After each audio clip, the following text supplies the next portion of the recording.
कहवा में जन्मे श्री राम जीता, कहवा कन्हैया जन्मे हो, ए ललना कहवा में जन्मे हनुमान जी तीनहु घर सोहर होला हो, ए ललना कहवा में जन्मे हनुमान तीनहु घर सोहर होला हो। अवध में जन्मे श्री राम जीता, मथुरा कन्हैया जन्मे हो, ललना पर्वत पर जन्मे हनुमान तीनहु घर सोहर होला हो, ए ललना पर्वत पर जन्मे हनुमान जी तीनहु घर सोहर होला हो। नमस्कार दोस्तों, मैं हूं ममता तिवारी और आप सभी का स्वागत करती हूं मेरे चैनल ममताज वे में। कैसे हैं आप सब? तो ये बताने के लिए कमेंट बॉक्स में जय माता दी हमेशा की तरह ज़रूर लिखिए। तो चलिए आज हम इस वीडियो में जानेंगे कि जिउतिया व्रत से संबंधित कौन सी हमें 10 भूल कर भी नहीं करनी चाहिए। 10 गलतियां आपको थोड़ा सा बहुत ध्यान रख कर ये व्रत किया जाता है। तो इसी के ऊपर आज का हमारा वीडियो है। इससे पहले दोस्तों, अगर आपको मेरा वीडियो पसंद आता है तो प्लीज़ आप मेरे चैनल को सब्सक्राइब कर दीजिएगा, बेल आइकन को प्रेस कर दीजिएगा, जिससे मेरे वीडियो के नए नोटिफिकेशन आप लोगों के पास सबसे पहले पहुँचे। तो चलिए शुरू करते हैं कि वो 10 गलतियाँ क्या हैं। तो सबसे पहला नियम है कि हमें खाए नहाए के दिन तामसिक भोजन मतलब लहसुन प्याज नहीं खानी चाहिए। देखिए व्रत ही होता है। आप लोग कहते हैं कि नहीं ऐसा कुछ नहीं है, मतलब लहसुन प्याज खा सकते हैं, लेकिन नहीं, किसी भी फेस्टिवल में व्रत में लहसुन प्याज और उसमें भी जीवित पुत्रिका जो ये व्रत है, इसमें तो और भी ज़्यादा थोड़ा सा ध्यान से हमें ये व्रत रखनी चाहिए। तो हमें तामसिक भोजन नहीं करनी चाहिए, थोड़ा सा बच के रहिए। और एक चीज़ और बता देती हूँ कि आप लोगों ने कहा था कि दीदी हमारे तरफ मछली खाते हैं। तो देखिए, मछली खाने की जो प्रथा है वो बहुत सारे राज्य में मतलब खाए जाते हैं। जिस राज्य में आपके पूर्वज ने मछली खा कर ही व्रत रखा हुआ है, आपके बड़े बुजुर्ग घर के, तो आपको खानी चाहिए। वो बात अलग हो गई। लहसुन प्याज वाली बात अलग है। जो शाकाहारी मतलब व्रत रखना चाहते हैं शाकाहारी खाकर, तो उन्हें तो लहसुन प्याज नहीं खानी चाहिए खाए नहाए के दिन। आज मैं क्लियर कर देती हूँ।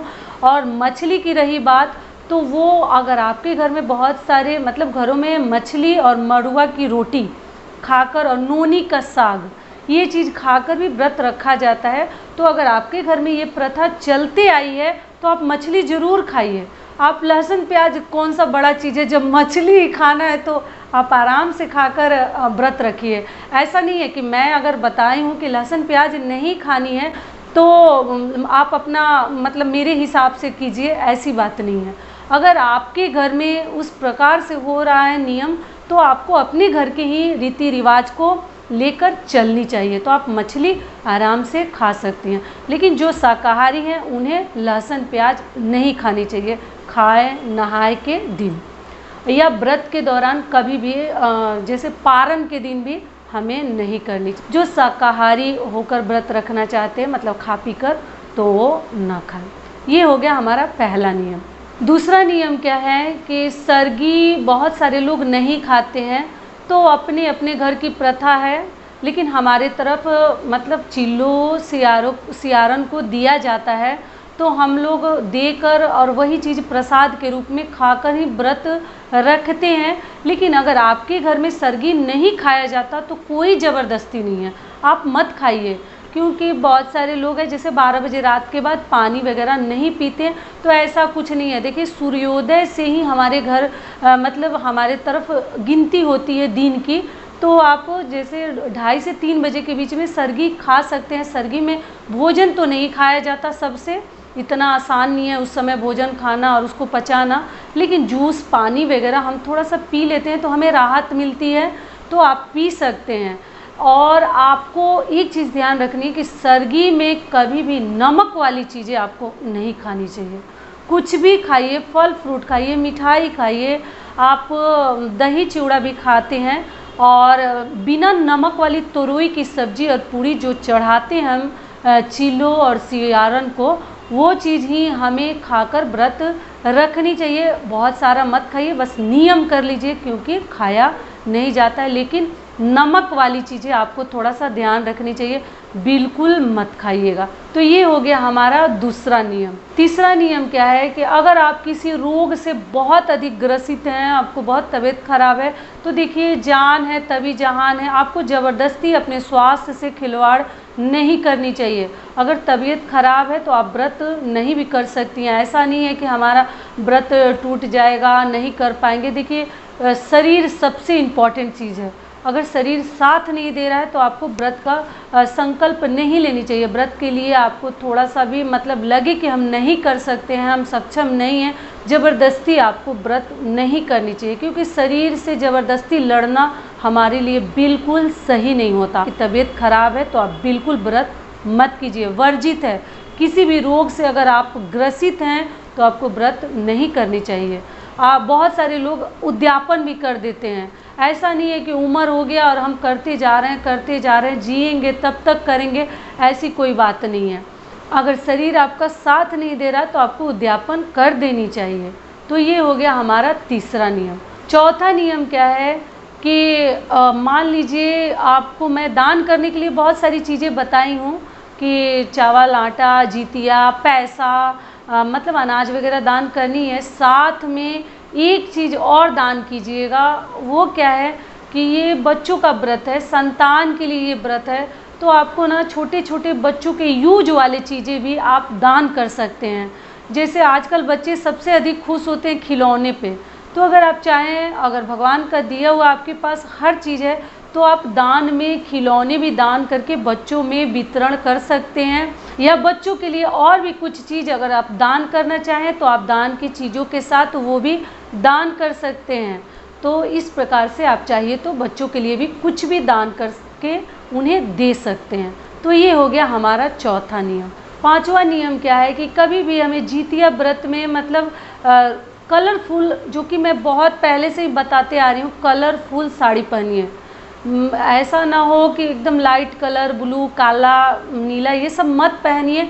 लाल, पीला बड़ा शुभ कलर है, क्योंकि देखिए अब जितिया में ऐसा कुछ नियम नहीं है कि हम कोरा साड़ी पहनेंगे। धोया हुआ साफ सुथरा वस्त्र चाहिए। तो अगर आपके पास लाल और पीली साड़ी अगर पड़ी है तो उसी को धो लीजिए, उसी को साफ़ करवा लीजिए, ड्राई क्लीन करवा लीजिए, और वही साड़ी आपको उस दिन पहननी चाहिए। आप अपनी तरफ से ज़्यादा कोशिश कीजिए कि आप कभी भी किसी भी पूजा, व्रत, त्यौहार में लाल और पीली ही साड़ी पहनकर पूजा अर्चना अपना कीजिए, या कोई भी व्रत रखिए। तो ये हो गया हमारा पांचवा नियम। छठा नियम क्या है कि व्रत के दौरान आपको काम काज कम करनी चाहिए, जो कि मैं बता चुकी हूँ, फिर भी एक बार याद दिला देती हूँ। काम कीजिएगा तो भूख प्यास तो जो लगेगी सो तो लगेगी ही, एनर्जी हमारे शरीर में कुछ रह नहीं जाता, और आपके हाथों से जीव हत्या हो सकता है। तो काम काज करने से थोड़ा सा बचिए। अगर कोई आस पड़ोस हेल्प वाला है तो ले लीजिए, या अपने पति, बच्चे या घर वालों से हेल्प ले लीजिए, लेकिन आपको थोड़ा सा बचा कर रहनी चाहिए। काम काज उस दिन कम कीजिए, और आपको उस दिन सब्जी वगैरह, फल वगैरह नहीं काटनी चाहिए अपने हाथों से। कोई भी ऐसा कार्य, कटिंग वगैरह, तोड़ने वाला, कट करने वाला चीज़ें आप बिल्कुल मत कीजिए, थोड़ा सा बच कर रहिए। तो ये हो गया हमारा छठा नियम। सातवां नियम क्या है कि व्रत के दिन या खाए नहाए के दिन ऐसा नहीं है कि जितना बाकी था आज ही बैठकर व्रत है तो हम कर लें। नाखून वगैरह, नेल अपना मत काटिएगा। नाखून वगैरह काटना भी उस दिन, व्रत के दौरान तो बाल तो धोनी ही नहीं चाहिए, जो कि देख लीजिए पहले ही धुलवा दिया जा रहा है। व्रत, किसी भी व्रत में आपको बाल नहीं धोनी चाहिए। इसके लिए खाए नहाए बना हुआ है कि अगर कोई भी चीज़ आप खाई पी हैं तो पहले ही धो लीजिए, लेकिन व्रत के दिन बाल धोना बिल्कुल शुभ नहीं होता। और नेल वगैरह भी उस दिन आप मत काटिए, भूल कर भी मत काटिए। तो ये हो गया हमारा सातवां नियम। 8वां नियम है कि जो ही व्रती हैं, कोई भी व्रत अगर आप करते हैं तो अपने मन, क्रम, वचन से शुद्ध होकर व्रत कीजिए। व्रत का फल तभी मिलेगा। ऐसा ना कि हम व्रत रखे हैं, शरीर को कष्ट दे रहे हैं, इतना कठिन पे कठिन व्रत किए जा रहे हैं और क्या तो हम इधर लोगों की बुराई कर रहे हैं, चुगली कर रहे हैं, लोगों का अपमान कर रहे हैं, घर में मतलब झगड़े कर रहे हैं किसी से। तो ऐसा व्रत रख के क्या फ़ायदा। एकदम आराम से शुद्ध मन से, मन, क्रम, वचन को ध्यान में रखते हुए पवित्र मन से आपको व्रत करनी चाहिए। बुराई और चुगली पूरा जीवन पड़ा है करने के लिए, लेकिन व्रत के दौरान आपको किसी की बुराई और निंदा नहीं करनी चाहिए। 9वां नियम क्या है कि पारण के दिन कभी भी आप जो है बिना ब्राह्मण को भोजन कराए खुद अपने मुख में भोजन, मतलब ऐसा ना कि सबसे पहले हम ही खाने बैठ गए, आपको नहीं करनी चाहिए। ब्राह्मण नहीं भी मिल रहे हैं तो आप जो है उनके लिए सीधा निकाल दीजिए। अगर वो भी नहीं है तो पैसा निकाल कर आपको हर चीज़ का मूल्य जोड़कर सबसे पहले निकाल कर रख दीजिए और अपने पारण में से पशु पक्षियों को खिला दीजिए। अलग प्लेट में रख दीजिए खिलाने के लिए। सेम टाइम कहाँ, अगर गाय मिलती है तो सेम टाइम खिला कर आ जाइए, नहीं मिलती है गौ माता तो आप प्लेट में भी निकाल कर रख दीजिए, लेकिन बिना ब्राह्मण को दान दिए, दक्षिणा दिए हमें भोजन नहीं करनी चाहिए, पारण नहीं करनी चाहिए। तो इस प्रकार से आपको करनी है। तो ये हो गया हमारा 9वां नियम। 10वां नियम क्या है, जो कि सबसे इम्पॉर्टेंट है कि उस दिन आप भूल कर भी झूठ मत बोलिए। व्रत के दौरान झूठ मत बोलिए, बहुत बड़ा पाप लगता है हमें। जैसे आस पड़ोस लोग पूछते हैं कि आप गंगा जी नहा के आ गए, आप कहाँ गई थी, कथा सुनने गई थी या पूजा करके आ गई। तो बहुत सारे लोग हैं ना कि जैसे झूठ बोल के बात निकल जाते हैं कि ना हम तो गंगा जी गए ही नहीं थे, अरे हम तो पूजा में गए ही नहीं थे, हम तो खुद ही पूजा कर लिए। तो इस प्रकार से आपको झूठ वगैरह उस दिन थोड़ा सा नहीं बोलनी चाहिए, ध्यान रखनी चाहिए। जो कि मैं आपको याद दिला दे रही हूँ कि प्रदोष काल में हम जो है जीमूतवाहन भगवान की पूजा करते हैं। जीवित पुत्रिका व्रत के लिए हम जो पूजा करते हैं वो प्रदोष काल में करते हैं। तो आपको मैं बता ही चुकी हूँ कि इसमें बहुत अधिक, जैसे आप लोग को मालूम ही है पूजा पाठ घर में कैसे करते हैं, थोड़ा बहुत तो वहाँ साफ़ सफाई करके जगह बनाया ही जाता है।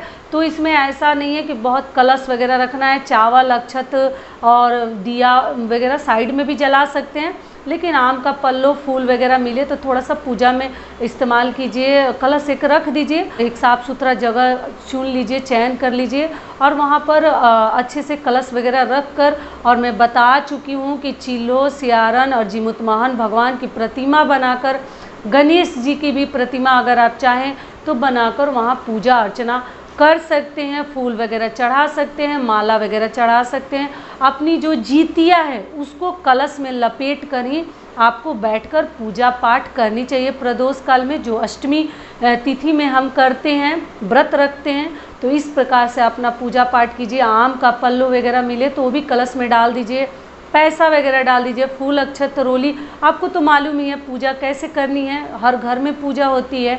तो इस प्रकार से आप जीमूतवाहन भगवान की पूजा कीजिए प्रदोष काल में, जो कि शाम को की जाती है। आप लोग पूछते भी हैं कि पूजा कब करें, तो शाम को की जाती है पूजा। और अगर आपको अरियार बरियार का एक पौधा मिलता है, वो मिलता है तो और भी अच्छा है, उसको भी वहाँ लाकर एक गमले में रख दीजिए और तब उनका भी पूजा किया जाता है ऐपन वगैरह लगाकर। ऐपन तो आप लोग को थोड़ा बहुत मालूम ही होगा कि आटा और हल्दी के घोल या चावल के आटा और हल्दी को घोल कर ऐपन तैयार किया जाता है। तो उस प्रकार से आप कर सकती हैं। तो इसी प्रकार से ये 10 बातें थोड़ा सा अपने माइंड में रखिएगा कि आपसे ये गलतियाँ ना हो, थोड़ा सा सावधान होकर व्रत कीजिए। और आशा करती हूँ कि आप लोग का जीवित पुत्रिका व्रत बहुत सही ढंग से संपूर्ण हो। हमारी भी भगवान से यही कामना है। तो यहीं तक का था हमारा वीडियो। फिर मिलती हूँ एक नए वीडियो में, तब तक के लिए नमस्कार। स्वस्थ रहिए, सुरक्षित रहिए और जहाँ कहीं भी रहिए खूब खुश रहिए।